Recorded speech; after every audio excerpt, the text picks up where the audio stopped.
na yan ni Bungo. Si Bungo ang nagpatayo sa sa Pogo ni Alice Go diyan sa Bamban. Kasama si Duterte diyan. Kasama si Paildon diyan na siya ang Customs Commissioner ng nabisto yung tinatawag na magnetic lifter na kung saan ay isang tonelada mahigit na shabu ang nawawala na nakakabit dapat sa magnetic lifter. Tapos ang raid ng Pogo sa Porac, Pampanga, tuklasan na ito na ang pinakamalaking Pogo Hub na nagsasagawa ng mga iligal na gawain sa ating bansa. Kaya naman marami ang nagbigay ng pahayag sa social media na si Senator Lito Lapid, si Mayor Jaime Cabil ay sangkot at protektor daw ng nasabing Pogo sa Pampanga. Sinabi rin ni Senator Win Gatchalian na imposible ram na walang alam ang lokal na pamahalaan sapagkat ito ay kanilang nasasakupan. Ang gigil at emosyonal na nagpaliwanag si Senator Lito Lapid sa pagdinig sa Senado. Sinabi ni Sen Lito na meron daw isang vlogger na pilit siyang sinasangkot at protektor daw siya sa Pogo Hub sa Porac. Opo, Mr. Senator, kumusta naman po kayo matapos po yung mga pagdinig? Lalo na yung kontrobersiya dyan sa Philippine Offshore Gaming Operator sa Senado. Isa po kayo sa mga nag-oobserba at sali ng, kumbaga, syempre, dating official din po kayo dyan sa lalawigan po ng Pampanga. And ano po yung nagiging takbo na ngayon ng pagdinig ng Pogo issues dyan sa Senado? Yun po, congratulate ko naman po magandang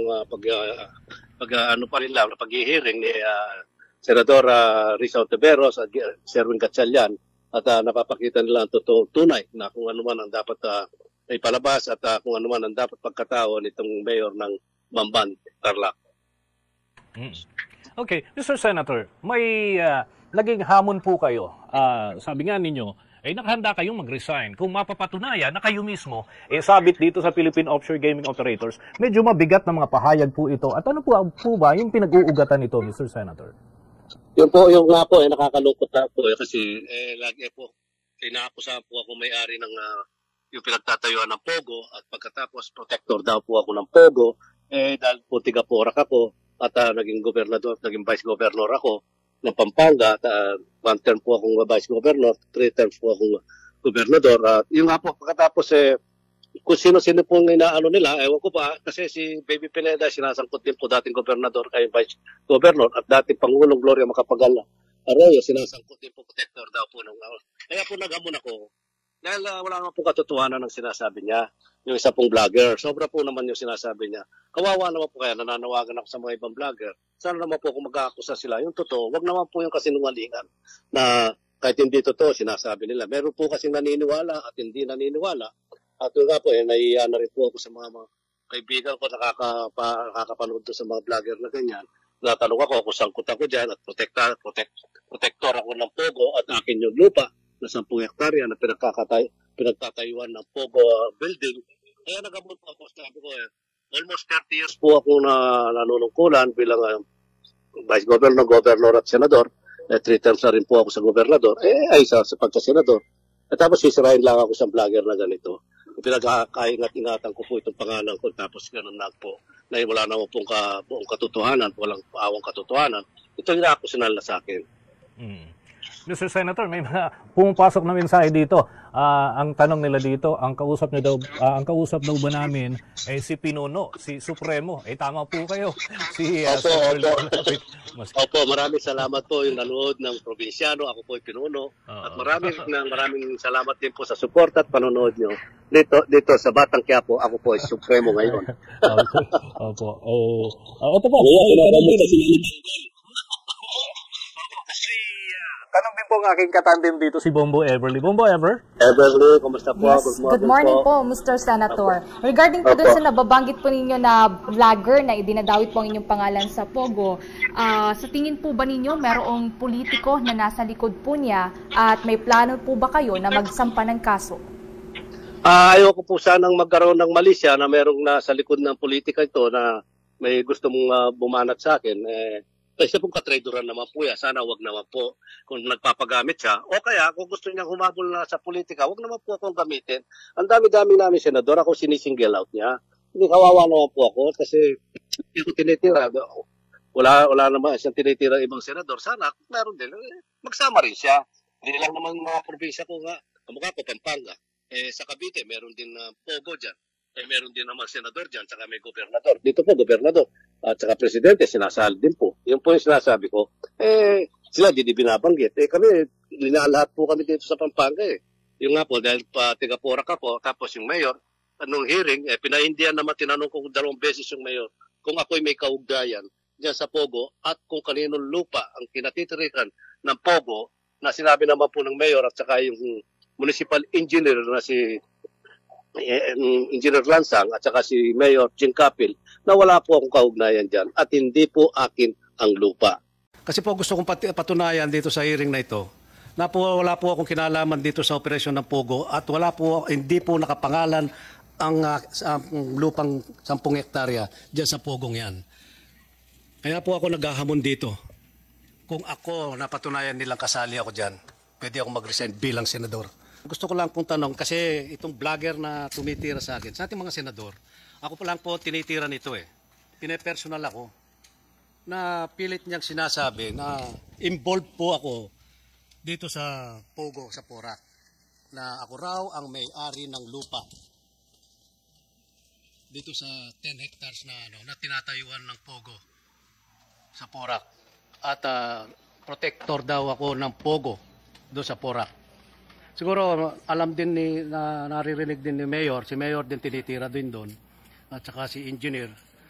Nagkaroon na po ng hearing. Medyo mahaba lang po ng konti ito, Madam Chair, na kami ang protector ng Pogo sa Porac. Siguro naiintindihan. Kasi si Senator Wing Gatchalian, nakita ko yung report mo sa balita, merong nakitang medyo marahas, sabi mo, pinakamarahas to, pinakamalaking Pogo. At ang tanong ko lang kay Engineer Glenn, ilan ba ang building doon sa 10 hectares na doon sa Porac? Good morning po, Your Honor. Good morning, Engineer Lansangan. Please proceed. Base po dun sa mga application namin, 42 buildings po, yun nandun po. Hindi 46 Hindi po, kasi yung unang application nila po, baka na-appreciate po na na-separate yung mga buildings. Pero dun sa application po sa amin, isang building lang po yun. Isang application lang, isang building lang. Isang application lang po, isang building, yung unang phase ng application po nila. Hindi nyo na-monitor kung ilan hanggang 46 daw Daw Yung po kasing application po nila, Your Honor, bali 3 phase po yan.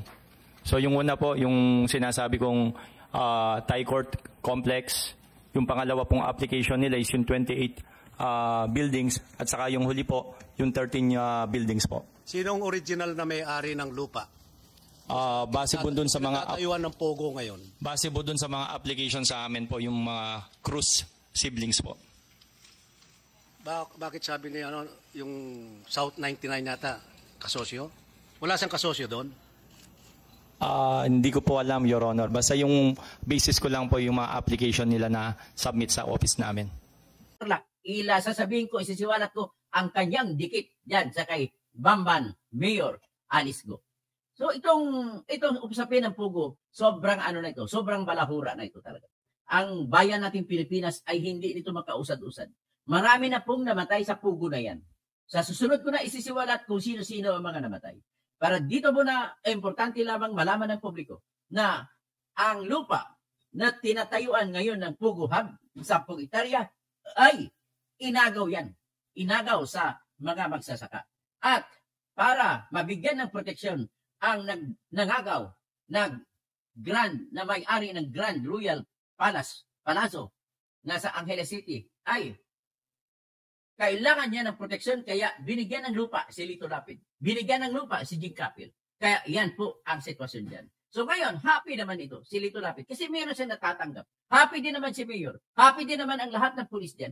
Lalo na yung mga hepe ng Porac dyan. Napakaliit na bayan, Porac at saka Bamban. Third class municipality. Ang liit ng income. Bakit dyan namamayani ang mga Pogo? Bakit dyan sila pumupunta? Ang ibig sabihin, kailangan nila malalayo sa mata ng mga taga-usig ng pamahalaan. Kasi pag malapit sila sa mata ng mga taga-usig, kagad-agad, madidiscover sila. Ang sa Bamban na Pogo na establishan na natin na may tunnel sa ilalim. Kaya kasing lalim ng tunnel ang totoong kwento dyan sa Bamban Pogo. At ganun din ang kwento dyan sa Lucky South 99. na nagpapatakbo ng Pogo dyan sa Porac, Pampanga. Kaya, bayan ko, mag-isip-isip na kayo, umaapila ako sa mga kabalen ko.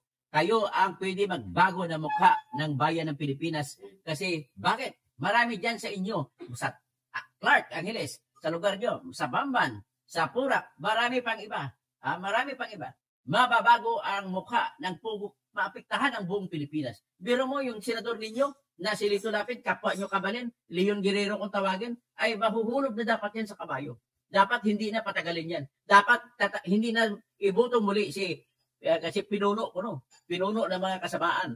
Yan ang problema dyan. So, yan ang ating ngayon isisiwalat yan. Lagi dyan sila ni Lito Lapid. May hotel kasi dyan, Park Hotel sa loob ng Pogo. So, dyan, si Mayor Jing Kapil, ay dyan siya nakatira. Dyan na siya nakatira sa loob ng Pogo. Kaya, 2 oras, bago pumasok ang grupo ng PAOK-TF, nakasibat na sila. Sinibat ni Mayor Jing Kapil at hepe ng Porac, Pampanga na si Police Colonel Palmer, babae, Domingo Guardaya. Sinibat nila ang mga 90% na mga tao ng Pogo dyan. So bago pa nakapasok, kasi ang problema ng PAOK-TF, nung nandoon na sila sa loob ng hotel, ay tumawag pa itong Branch 14, Malolos Regional Trial Court, at sinabihan sila na binabawi ni Judge ang search warrant. Dahil binawi, napilitan ngayon mag-apply sa Branch 45 ng Regional Trial Court Pampanga kaagad-agad ang grupo ni dating General Gilbert Cruz na hepe ng PAOK-TF. Mabuti na lang at binigyan din sila kaagad-agad ng search warrant. Kaya at least kahit papano, may naabutan pa sila ng 187 na tao. So ang 187 na tao na may mga Pilipino, may mga Vietnamese, mga iba pang nasyonal, mayroong Malaysian, mayroong Indonesian. So diyan may makikita ngayon kung gaano katindi ang koneksyon ng Pogo, pati hudikatura na kasama sa sindikato nila. Kaya, pero bago makatayo yung sindikato na yan, nagsimula lahat sa lupa. Ang lupa na yan na pinagtatayuan ng Pogo na yan ay diniskarte yan ng may-ari ng Grand Royal Palazzo. So kaya mga kababayan, sa totoo lang, napakalaki ng ginagawa nila na kabulsitan sa Pilipinas. Paano pa kaya ang gagawin nating mga mamamayang Pilipino kung ganito naman? Pero marami nang pinatay dyan, kaya sinusugal ko ang buhay ko rito sa pagsasabi niyan. Ang sa ilalim niyan, sa likod niya, sigurado ko, triad. Ang Pogo na yan ay ginagawa lamang yan na front. Kasi although illegal ang dating, walang papasok. Kasi merong kinatawag na lisensya galing sa PAGCOR. So ibig sabihin, kasama dyan sa sindikato ang mga taong PAGCOR. Sigurado yan kasi nagsimula sa panahon ni Duterte yan, nakakasayan, kinasanayan ni Bungo. Si Bungo ang nagpatayo sa PAGCOR, sa Pogo ni Alice Go, dyan sa Bamban. Kasama si Duterte dyan. Kasama si Paildon dyan, na siya ang Customs Commissioner nang nabisto yung tinatawag na magnetic lifter, na kung saan ay isang tonelada mahigit na shabu ang nawawala na nakakabit dapat sa magnetic lifter. So ngayon, matandaan ninyo, nung nakaraang 2 taon, sa panahon na ni Bongbong Marcos,